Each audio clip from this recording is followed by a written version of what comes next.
Everyone, কেমন আছো তোমরা সবাই? আশা করি অনেক ভালো আছো। তো আজকে এসেছি আমি পিসি বাড়ি, মানে এখন আছি পিসি বাড়িতে। আজকেই এলাম। তো আমি এখানেই এসে করছি।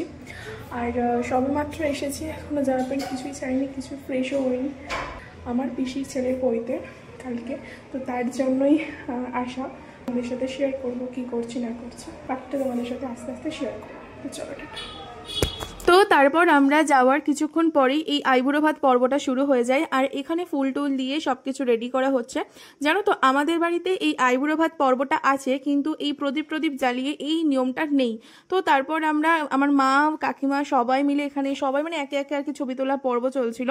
তারপর তো ওর ঠাকুমা এখানে আশীর্বাদ করছে যা যা আছে আর কি পরপর। তো সেই আশীর্বাদ হওয়ার পর এখানে একে একে সবাই মিলে ওকে পায়েস খাওয়াচ্ছিল। দেন সবকিছু কমপ্লিট হওয়ার পর আমরা ভাই বোনেরা এখানে এক জায়গায় বসে গল্প আড্ডা এইসব। তারপর জানো তো, এখানে কারেক্টটা গিটার রাখা ছিল সাইডে। তো সেই গিটারটা নিয়ে আমরা সবাই মিলে এক একজন করে ট্রাই করছিলাম। তবে না, আমার এই গিটারটা বাজাতে বেশ ভালো লাগছিল। তারপর এখানে তো বিকাল হয়ে যায়, আর বিকালবেলা এখানে এত পরিমাণ আকাশ কালো করে আসে, ঝড় বৃষ্টি আর প্রচন্ড পরিমাণে বাইরেতে প্রচন্ড ঝড় বৃষ্টি হচ্ছে। আর এখানের মধ্যেই প্যান্ডেল হচ্ছে, ফুল দিয়ে সাজানো হবে।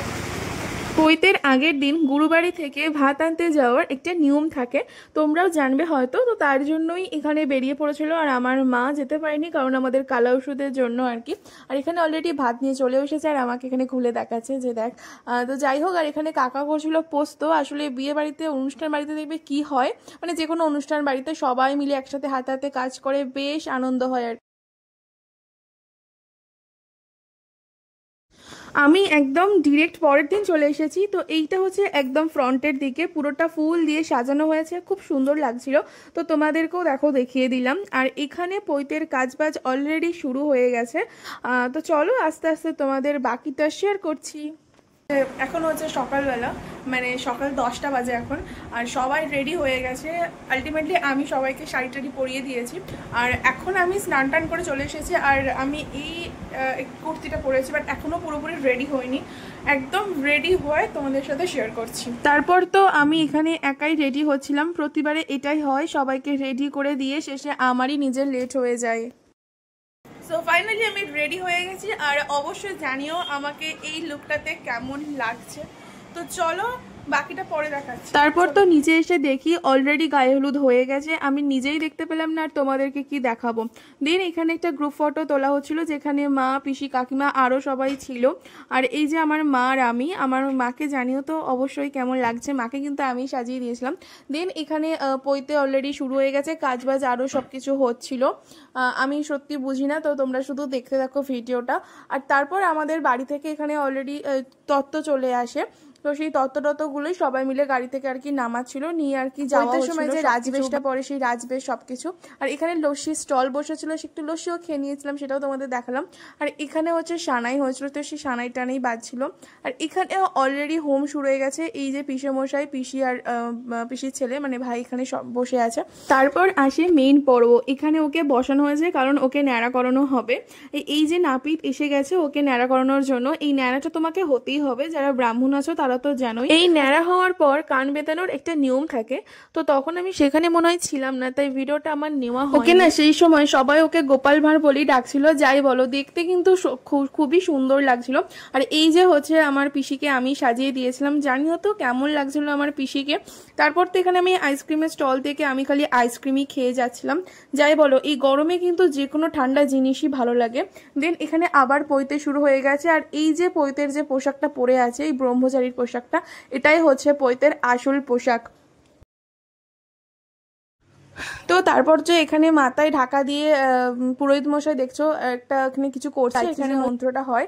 তো সেই গায়ত্রী মন্ত্রটা এখানে হচ্ছে শেখা। তারপর তো এখানে আমরা খেতে চলে আসি। আর এটা হচ্ছে মেনু। তো তোমরা মেনুটা দেখে নিও, আমার আর ভিডিও করা হয়নি। তো অনেক খিদে পেয়ে গেছিলো আর অনেক লেটও হয়ে গেছিলো। তো আবার এখানে আমি চলে এসেছি। আর এখানে এসে দেখি অলরেডি ভিক্ষে দেওয়া হয়ে গেছে, মানে পৈতের সময় যে ব্রহ্মচারীকে যে ভিক্ষে দেয় সেটা অলরেডি হয়ে গেছে। আমি তখন সে সময় ছিলাম না, খেতে গেছিলাম, তাই আমার ভিডিও করা হয়নি। আর এখানে প্রায় হচ্ছে পৈতে শেষ হয়ে আসছে। এবার দেখবে গায়ে হচ্ছে পৈতেটা পরাবে। আস্তে আস্তে তোমরা দেখতে থাকো, আশা করি তোমাদের ভালো লাগবে। এই দেখো বলতে বলতেই পৈতেটা এখানে অলরেডি পড়াচ্ছে, মন্ত্র পড়ি অলরেডি পৈতেটা পড়াচ্ছে।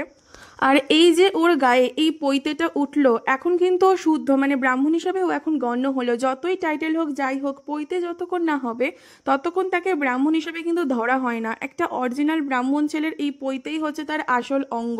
তারপর তো ওই ব্রহ্মচারীর পোশাকটা খুলিয়ে ওকে এই রাজবেশ পরানো হচ্ছে। দেখো এই পৈতের প্রত্যেকটা নিয়মই কিন্তু ইম্পর্ট্যান্ট। আর পৈতে হতে মিনিমাম 4 থেকে 5 ঘন্টা সময় লাগে। তো এই যে পাশে দেখছো কাকিমা, এটা হচ্ছে ওর ভিক্ষেমা হয়েছিল, মানে আমারই কাকিমা, ওর মাইমাও হয়, ছোট মাইমা। তো এখানে ওকে দেখো রাজবেশটা পরানো হয়েছে, আর ওকে সামনের থেকে এত সুন্দর দেখতে লাগছিল। এইবার হচ্ছে ওকে মানে একটা পৈতে হওয়ার পর একটা যে আসল যে লুকটা, এবার তোমরা হচ্ছে সেই লুকটা এবার দেখতে পাবে। আর এটা হচ্ছে কোলে হচ্ছে ওর বোন, আমার পিসির মেয়ে। ও তো সারাক্ষণ কেঁদেই যাচ্ছে, আসলে ওকে একটা কাঁদে না যদিও, এত গরম পড়েছে যার জন্য। তো যাই হোক, এই হচ্ছে আসল, মাথায় ছাতা নিয়ে, হাতে বেলকাঠ নিয়ে, এটা হচ্ছে একটা অরিজিনাল, মানে সব কিছুই অরিজিনাল বলতে পারো। কিন্তু এই লুকটাও, এটা মানে এই লুকটা দেখার জন্য কত মানুষ যে চারপাশে দাঁড়িয়েছিল, মানে বলার বাইরে। আর এই হচ্ছে লাস্ট পর্ব, পান পাতায় পা দেওয়া। এই পান পাতায় পা দেওয়ার একটা মানে রীতি আছে। সবাই বলে বাবা লোকনাথ নাকি এই পান পাতায় পা দিয়ে নাকি বেরিয়ে গেছিলো, মানে উনি থাকেননি, মানে 5টা পান থাকে। তো 4 নম্বর মানে 5 নম্বর দেওয়ার আগে তাকে সরিয়ে নিতে হবে। ভুল করেও সে যদি লাস্ট পান পাতায় কোনোভাবে পা দিয়ে দেয়, বাস বাস সর্বনাশ, তোমার ছেলে তোমার ঘরেই থাকবে না, সে হয়ে যাবে সাধু বা কিছু। এটা কিন্তু প্রচলন আছে, আমাদের প্রথা আছে একটা ব্রাহ্মণদের। এটা কিন্তু সত্যি খুব বড়, খুব সাবধানে এটা করতে হয়। আমার ভাইয়ের পৈতের সময় আমার বাবা মা তো একদম সতর্ক ছিল, পাটা ধরেছিল জাস্ট, মানে খুব সতর্ক, খুব সাবধানে এই স্টেপটা করতে হয়। তো লাস্ট দেখো হয়ে গেছে। এইবার ওকে মাথায় ঢাকা দিয়ে দিয়েছে, কারণ এরপর হচ্ছে ওর ব্রাহ্মণ ছাড়া, মানে আমরা যারা আত্মীয় আছি বা যারা ব্রাহ্মণ আছে তারা ছাড়া ওর মুখ কিন্তু আর কেউ দেখতে পাবে না। এই যে ওকে নিয়ে যাওয়া হচ্ছে ঘরের ভেতরে, এই যে কাকিমা ওকে নিয়ে যাচ্ছে। তো এই যে ঘরে ঢুকে গেল, ব্যাস এরপর ও থাকবে 3 দিন ঘরের ভেতরে, ব্যাস পৈতে কমপ্লিট, আর হয়ে গেল সব কিছু। সমস্ত কিছু কাজ ব্যাচ অলরেডি মিটে গেছে। তো কানের টানে সব কিছু খুলে ফেলেছি, শুধু জামাটা আমার এখনও চেঞ্জ করা বাকি আছে, কারণ অনেক বাড়িতে তো লোকজন ছিল। আর তারপর তোমাদের আর কিছু দেখাতে পারিনি সেইভাবে, কারণ প্রচণ্ড লোকজন ছিল, পরিবেশন করেছি, কাজ বাজ করতে হয়েছে সব কিছু সবার হাতে হাতে, তো সেই জন্য। তো যাই হোক, পুরো ব্লগটা কেমন লাগলো অবশ্যই জানিও, আর দেখা হচ্ছে তোমার সাথে নেক্সট কোনো ব্লগে। তো সবাই ভালো থেকো, সুস্থ থেকো, টাটা।